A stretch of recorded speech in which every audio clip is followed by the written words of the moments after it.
Welcome to BBA LLB first semester. As you know, in BBA LLB, apart from the elective courses in law, you also will study the basics of business administration. And it is very apt that you must begin with the principles of management. I would be teaching you this subject of principles of management, but more than teaching you, we would all be learning together the principles of management. As you know that management is considered both a science and an art. But even if it is science, it is considered to be inexact science. And with the rapid change in time, technology, cultures, as the world evolves, as the business world changes, fundamental principles remain the same, and yet there is a need to fine tune the principles of business. So this is a journey of learning together. Let me first try to give you a snapshot of this paper or the subject called Principles of Management, BBA LLB, and the subject code is BBA LLB 113.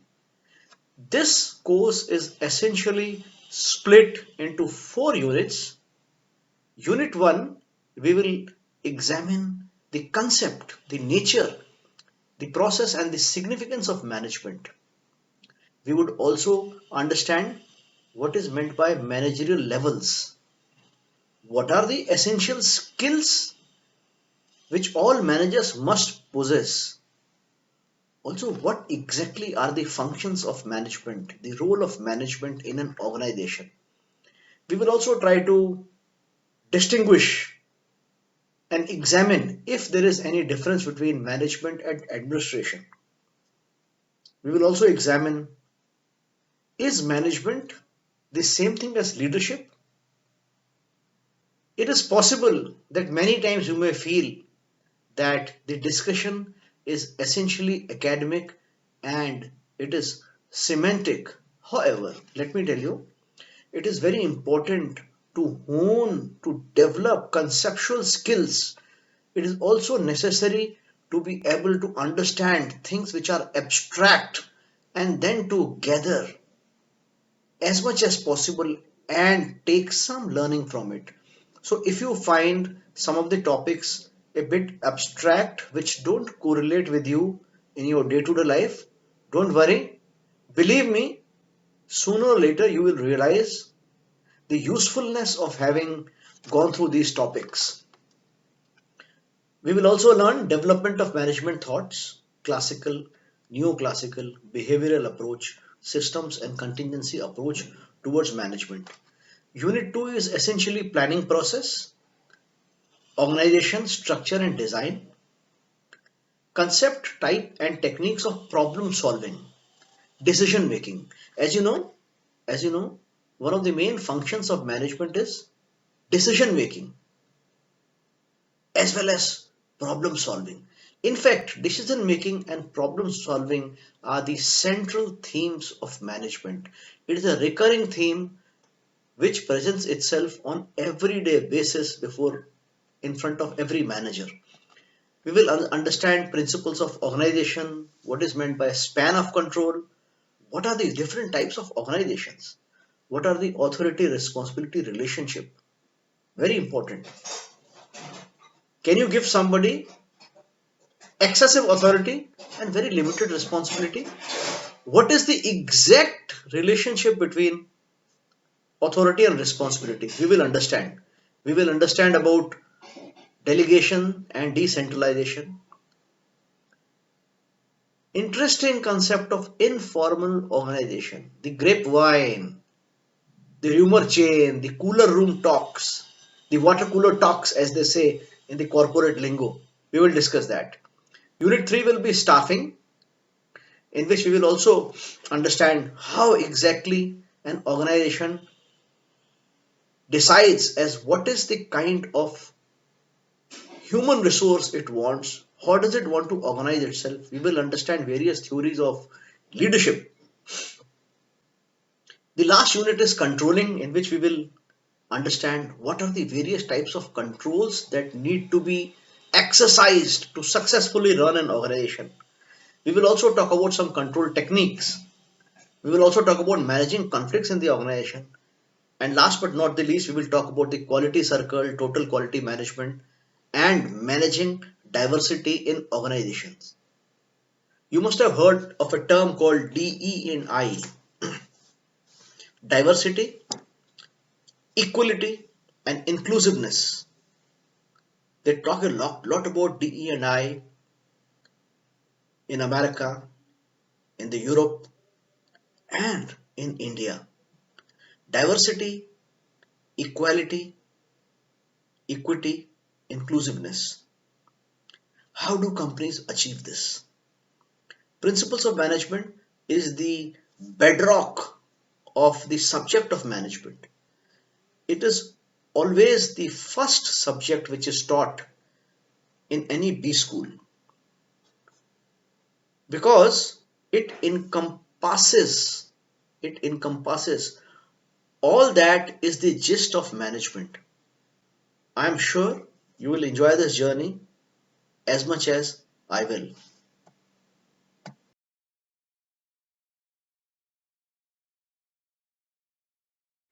Let's now try to discuss as to what do we understand by the term management. Management is a word which is thrown around every now and then.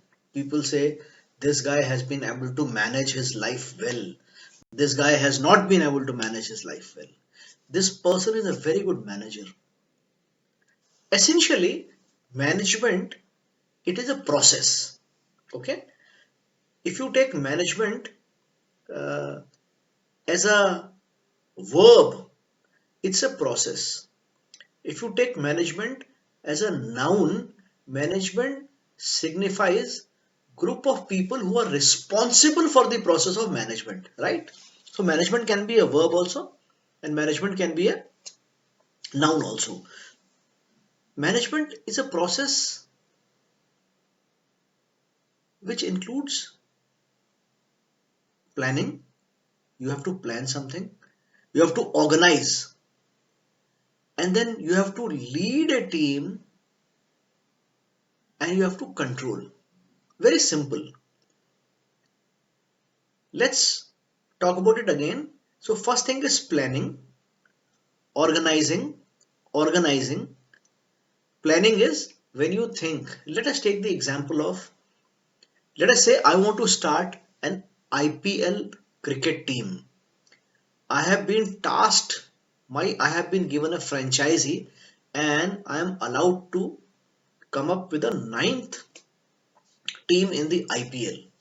So what do I have to do? So I have to plan it. First of all, I must have planned to be able to come to a stage where BCCI or the IPL governing board is saying, okay, Dr. Bisht, you can have a team. So I have to plan, I have to organize, I have to put in place certain people who will help me in realizing my dream of putting in place an IPL team. By the way, just by the way, do you know, do you know the structure of an IPL team?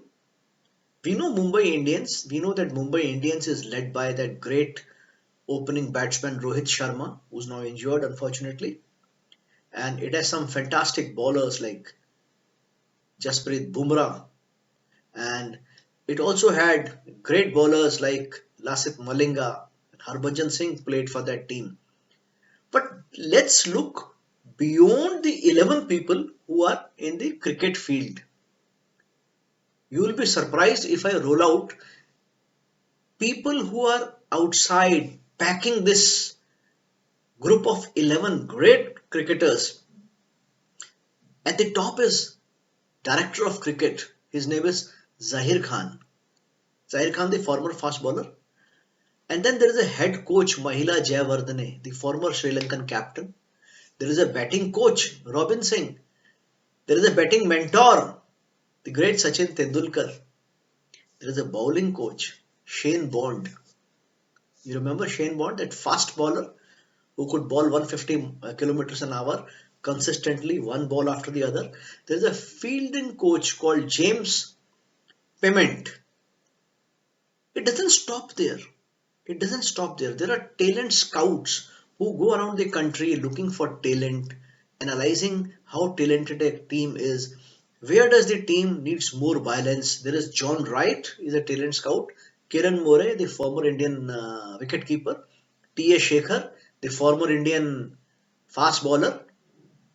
Praveen Amre, the former Indian batsman who scored a century on debut. And Abhay Kuruvilla, the fast bowler of yesteryears. They are team scouts. And then you need physiotherapist Nitin Patel, who is also the physiotherapist of the Indian cricket team. He has an assistant physiotherapist by the name Ashutosh Nimse. Then there is a strength and conditioning coach, Paul Chapman. There is an assistant trainer, Pratik Kadam. Assistant trainer, Nagendra Prasad. There is a video analyst and there is a nutritionist. What I'm trying to tell you is all these guys contribute. They contribute to a team. So it is not just about gathering a bunch of 12 cricketers and telling them to go in the field. You have to plan, you have to organize, you have to lead, you have to control. And I don't remember the name. There is a CEO on top of it. So management is a process of planning, organizing, leading and controlling the work of organization members and using all available resources to reach the stated organizational goals. This is the definition by James A. Stoner. So this means if we divide this definition, process is there, planning, organizing, leading, controlling, and whom? The work of members. So that means there is a team. Using all organizational resource, that means there are other resources, material, finances, maybe intellectual property, maybe knowledge resource, and all these things are used for reaching stated organizational goals. For example, the goal of my new IPL franchisee is I want my team to win the IPL. In the first year, I may actually not want to win the IPL in the first year because I may not be in a position to do so. I will look at all my resources. Jose Mourinho, formerly the coach of or the manager of Chelsea, now he is the manager of Tottenham Hotspurs. He said, we are not here to win the IPL. We want to finish in top 3 and we want to qualify for the Premiership League, for the European League. So that is the stated goal. Some great coaches have often said, my stated objective this year to be among the top 3. So this is about management. You forecast also depending upon your resources. Peter Drucker in his book The Practice of Management has said that management is a multi-purpose organ that manages business and manages managers and manages workers and work. 4 things. He says it's a multi-purpose organ that manages business, manages managers, manages workers and manages work. So it's a very interesting kind of a definition. So as per Peter F. Drucker in the book The Practice of Management, if you are able to manage these 4 entities, you have succeeded in the art and science of management. Let me also tell you, is it that to be a manager or to be involved in an act of management, you need to be working in an organization? Let us take the case of a very, very small business. Let us take the case of a small shopkeeper who is managing his store and he is selling packaged milk, bread, butter, eggs, biscuits, and all these things. He has a very small shop. There is nobody to assist him, and yet he is a manager because he has to manage his inventory process. He has to manage his relationship with the space owner. He has to negotiate the rental for the shop. He has to have a very good equation with his customers. The customers may come to him only to buy their daily requirement of milk, but in the process, if he is able to sell them bread, in the process, he is able to sell them butter, cheese, he is managing his customers. He is managing his business. In addition, he has to keep stock. He has to keep a stock that will neither perish nor he will ever run out of stocks. So he has to manage supply chain for his store in a very, very organized fashion. Apart from that, if there are some customers who don't pay him daily, they pay him in advance, or though they pay him after a sales proceed has been made, he has to keep an accounting for it. He has to ask them to pay. He has to reconcile accounts. So he has to manage accounts also. At the end of the day, the cash which he gets, he has to find an opportune time to go and deposit that cash in the bank. He also has to talk to people so that he is able to use payment apps like Paytm or the Google payment app or the Bheem app. What I am trying to say, even a very tiny shopkeeper who on the face of it has no staff, he also is a manager. And if you ask me, the underlying principles for success of managing a small shop and of managing a multinational company are almost the same. Almost the same. Perhaps more and more amount of strategic thinking and financial management and man management is required. Why perhaps? Actually, more magnitude, more skills are required when you manage a large multinational company or a large company. But the difference is in degree, not in kind. Essential principles of management are the same.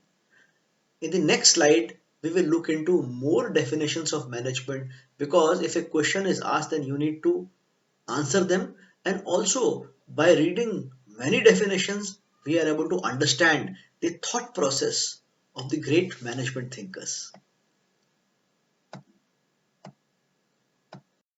So here are some definitions of management, and my favorite, of course, is Peter Drucker. And another definition of management given by Peter Drucker is that management is an organ, and organs can be described and defined only through their functions. So it's a clever definition. Management is an organ, and what organs do that will define what management is. Ralph C. Davis has given a definition which says management is the function of executive leadership anywhere. This is a broad definition. But a remarkable definition is by Louis Allen, the American consultant. And just like the definition of money, which was given by Davies, that money is what money does. It was given by Walker. F.A. Walker said money is what money does. So similarly, it is said that Louis Allen said that management is what a manager does. It's not a funny definition, but what it means is that something as broad which cannot be described in few words, and that we have to be open about the varying natures and the varied nature of management. Henry Fayol said that Henry Fayol, who gave 14 principles of management, he said management is to manage or to forecast and plan and to organize, to compound, to coordinate, and to control. This is what Henry Fayol said. Harold Kuhn said that management is the art of getting things done through and with an informally organized group. So Harold Kuhn's definition talks about good part of this definition is it talks about the art of getting things done. That is the essence of management, getting the things done. But then he says with an informally organized group, no, I don't agree to that. The group can be a formal group, and mostly it is a formal group. F.W. Taylor's definition is management is the art of knowing what you want to do and then seeing that it is done in the best and cheapest way. So, typical post industrialization definition, but pre definition of social responsibility era. Management is the art of knowing what you want to do and then seeing that it is done in the best and cheapest way. It's a good definition, it's a broad definition, but first you must know what you want to do. If you don't know what you want to do, then what do you manage? Typical traditional definition which I had read is by Coons and O'Donnell. Management is the creation, management is the and maintenance, creation and maintenance of an internal environment in an enterprise where individuals work in group. Very, very interesting. I think this is the best definition. Management is the creation and maintenance of an internal environment in an enterprise. Enterprise means an organization where individuals working in group can perform efficiently and effectively towards attainment of common goal. It is the art of getting work done through and with people in formally organized groups. So if you are asked to quote one definition, the best definition is by Coons and O'Donnell. Let's look at this definition again. It says it is the creation, first creation and then maintenance of an internal environment. And what are the entities in this environment? Individuals, but they work in groups. They don't work in isolation. So one individual is dependent on the other. If one doesn't work optimally, the group objective is derailed. So individuals, they work in group and they perform efficiently and effectively towards attainment of group goals. So group goals is very important. John F. Mee also gives a similar definition. It is the art of securing maximum results with a minimum of efforts so as to secure maximum prosperity for the employer and employees and give the public best possible service. This definition is also good. Securing maximum results with minimum efforts and benefits are to all, to employers, to employees and to the public. Not customers alone, public. So in public, all the stakeholders, the external stakeholders, including customers, the people living around that organization, everything comes. So management is what management does. May appear to be a very funny definition, but see, this also means that various thinkers, various management gurus have much different perspective of management. Some may view the process of management as vital. Okay, but some things are very common. First is goal, common goal, and second thing is people. Third is organization. So if somebody asks you a question, please one has to be one should be able to quote the, if not verbatim, then the essence of some definitions. And I say that the Coons O'Donnell definition is the best definition. That management is the creation and maintenance of an internal environment in an enterprise, or you can substitute the word with enterprise with organization, where individuals working in groups can perform. Now the keywords are efficiently and effectively towards attainment of the group goals. Very important, group goals. It is the art of getting the work done through and with people in formally organized group. This is what is management. You cannot talk of management without referring to goals, and you cannot talk of management without referring to organization, and you cannot talk about management without referring to the people and the ultimate results, efficiency and effectiveness. So as I said, management is what management does, just like money is what money does.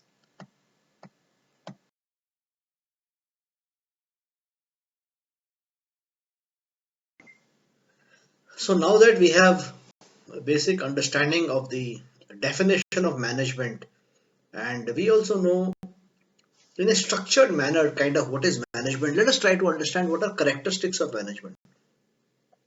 Sometimes a question is asked in the final examination, what do you mean by management? What is the definition of management, and what are the various characteristics of management? So what are characteristics? Characteristics means features. One which represents the entire character of something, characteristics or distinguishing features. So from various sources I have tried to gather this information, but largely from Professor Praveen Durai's book Principles of Management, Pearson publication, and I bought a Kindle edition. Management is a process involving series of activities. So this characteristic is a series of activities and functions like planning, organizing, directing. Okay. Second is that management is a goal directed activity. Now think of this word goal. If there is no goal, then there is no management. It is very simple. So if there is a football match between, let us say, Manchester United and Manchester City, and if the objective is not to win the match, okay, or to draw the match, sometimes the objective can be just to draw the match. So unless there is a goal, there is no management involved, so there is no tactical planning involved. So people are just kicking the football from here and there. So it has to be a goal directed activity. I will give you an example which I very very interesting example. See, normally, like we have the army units. What is the purpose of the army? The mission of the army to defend the borders of the country, right? In case, but we don't have wars happening every day. We don't have battle skirmishes all the time. So, without any goal, that means there have to be exercises. That means there has to be some task so that the army units are battle ready, they are battle fit in terms of physicality, in terms of mental strength, in terms of ability to repulse any attack. So the goal during peace times of army unit is to remain battle ready, okay, to be in the state of preparedness. Goal is not to fight the enemy because there is no war going on. Third characteristic is management is a group based activity, and I gave you the example. Even if it is a one man enterprise, he is not acting in isolation, he is not acting in vacuum. He is uh, talking to the creditors, he is talking to the suppliers, he is liaising with the customers, he is keeping his back end ready, okay, and he is making a plan. Management essentially is a group based activity. Fourth aspect, or the fourth characteristic of management is principally a decision making activity. Decision making activity. So if you are a construction company, you are a construction company, and there is a tender process, and you have qualified in round one, and your technical bid is considered correct, and the customer's team invites you for further negotiation on pricing, then you have to take a decision on pricing. What is the margin that you are looking at? Suppose the margin is too low, but the volume of the business is very high. What should you do? Suppose the margin is negative on the face of it, but through some other activities, through some other processes, you are able to compensate for it and make a good margin. You have to take a decision. You have to take a decision. In HR, in human resources, the HR head has to take a decision whether he has to give advice to the management whether people should be promoted from within, or there should be a policy of lateral induction. People outside the organization should be inducted. Management has this task or this duty to decide what should be the increment which the employees will get in a particular year. If the company has done exceedingly well, it has achieved all its objectives, and if there is a pre-decided productivity linked incentives, should it be given all same across all sections, or should the performances of people should be divided into various categories: outstanding performance, above average performance, below average performance? And based upon that ranking, people should be given different kind of percentage hikes. Decision making: should Bajaj have continued with scooters, or they were right in dispensing with the scooter line of business? Decision making. It was criticized when Rahul Bajaj's children, Rajiv Bajaj, he decided not that he will not continue to invest and he will not continue with the business of scooters. People were in for a shock. Bajaj had been the market leader, but the sales of scooters were waning. They were going down day by day.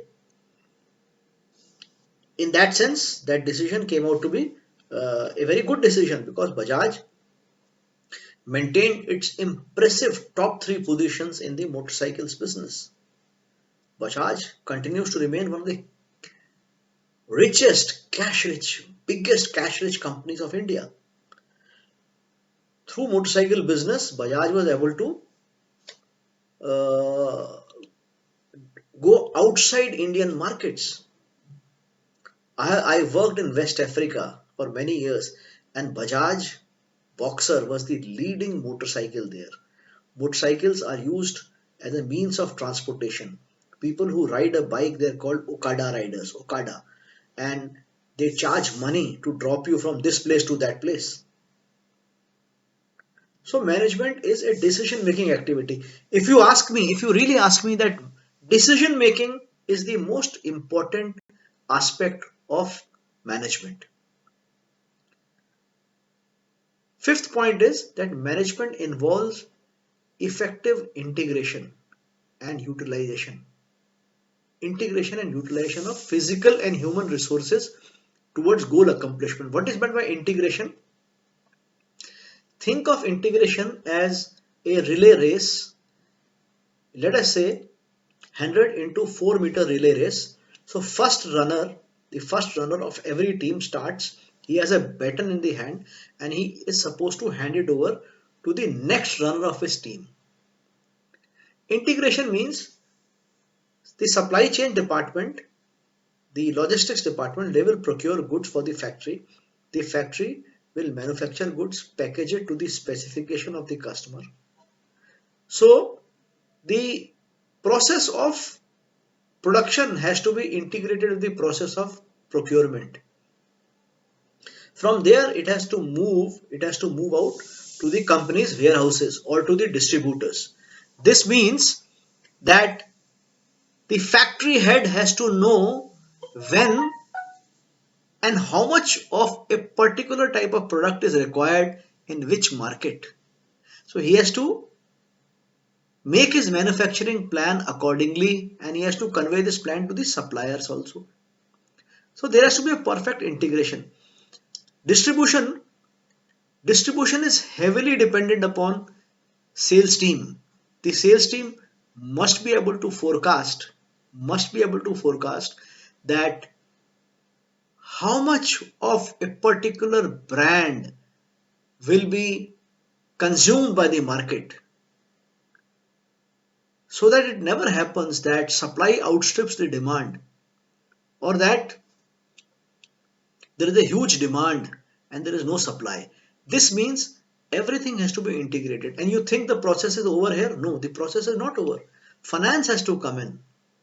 The financial managers, they have to ensure that there is adequate working capital to ensure suppliers are paid on time, the factory has all the products, and the production does not stop for want of finances. So you think the process stops here? No, it does not stop here. The marketing team is working around the clock in sync with sales. So suppose marketing has to come out with a come out with the advertising plan. It should not happen that the advertising plan is ready, the ad is on the air, and that product has not been launched as yet. So marketing also has to combine. So do you think the loop is complete? No. HR has to know which market will have how many salespeople. It has to know, and it has to make a HR plan, get that plan approved by the management, give advertisements, go for hiring, talk to consultants, start a training program, everything. So this is effective integration and utilization of physical and human resources towards the goal accomplishment. Remember the India-Pakistan War in 1971, when Bangladesh was liberated? Every war, a war scenario is created where the Pakistani army was under the impression that the 7th Fleet of the US will arrive to assist the Pakistani army. The 7th Fleet did not arrive even weeks and weeks after the surrender of the Pakistani army in Bangladesh before the Indian general, General Jagjit Singh Arora. And Pakistani army generals were thinking that, so this means they were not able to integrate their two units. Their people who were talking to America, they were not able to communicate an exact date to the general of the army who was fighting the battle in East Pakistan, which later became Bangladesh. So integration, without integration, management objectives cannot be achieved. Organizations cannot sustain. Businesses cannot be sustained. Sixth point is that management is an extensive activity which is practiced at different levels of an organization. So it is not that the top management only performs. Only the top management performs the function of management. So it is likely that, let us take the example of Reliance Industries, which was essentially a petroleum and a petrochemical company. So top management had a strategy team in place, and they decided to get into 4G, into telecom business with Geo. So top management had its own management function, its own management perspective, its own management activities, which were looking into what environmental scanning, what technology will be used, from where the finances will be arranged, who will be the technology partner, who will be responsible for getting the licenses, what will the market scenario like. That was the top management, which was tasked with the job of starting a group, initiating all activities. Then there were middle management, which were working across state level, how many telecom towers will be required, how many base transceiver systems BTS will be needed, where will be the fiber laid, how will the last mile connectivity be organized. This was middle management's task.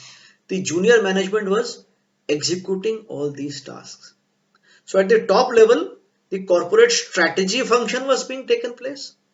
At the middle level, management of vital rollout was taking place, and at the junior level, supervision of all rollout activities was taking place. And then there were people who were managing contractors, then there were workers. See, for example, if there was a land issue in rolling out a fiber plan, so there were land officers who were trying to get all the clearances from the local authorities. But at all levels of management, the management machine, the management machine was working smoothly. I had the good fortune of working with Reliance Petroleum when Reliance had launched its station or petrol pump division. So at the top level, at the top level, the activities were what will be the capital outlay, what is the return on investment, and after that, who will be the technology partners and who will be the banking partners, from where the capital will come, and how are the people, how the recruitment process will be on. Then there was a central network planning team which was giving sanctions to all the plans. Then there was a middle management which was buying land for petrol pumps, for setting up petrol pumps, identifying dealers, going through the selection process of dealers, talking to people. And then there was the junior level management which was working with vendors like suppliers of dispensing units, which was working with the civil contractors. So management is an extensive activity which is practiced at all level. Seventh point is it is universal in character, as every form, size and nature of the organization requires management to manage its affairs. I have explained to you, from a small kirana shop, from a mom and pop store to a big multinational company, the basic tenets of management remain the same. You have to be a customer facing organization. Even if you are not, even if you are a supplier of an industrial product and you don't supply or deal with consumer products, you still have to manage your customers. Every organization has to manage customers. Every organization has to manage finances. Every organization has to manage collections, credits, receivables, payables. Every organization has to manage bank. Every organization has to manage its sale function. Every organization has to manage its operations function. It could be production, it could be just retailing function. Every organization has to manage its obligation in terms of paying taxes. Every organization has to manage uh, all government regulations by procuring the right licenses. So even a small business has to take a GST license, a GST number, and a big business has to take a GST number. They all have to publish their reports. Every business has to file income tax returns, isn't it? Every business has to file income tax return. The business may be very small.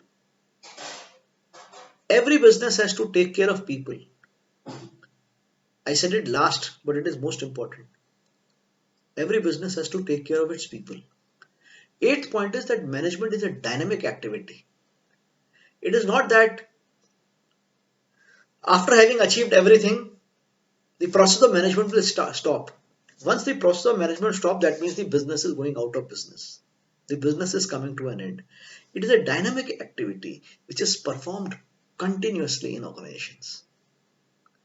The moment you talk, you say that the management functions have ceased to take place, this signals the demise of an organization. So management is a dynamic activity, perpetual activity, never stops. The players of management can change, the goals can change, the groups can change, decision making can change, but in entirety, the process of management remains ticking, going forward all the time. So these are some of the characteristics of management. And if a question is asked on characteristics of management, I hope you will be able to answer it as well as I try to explain to you.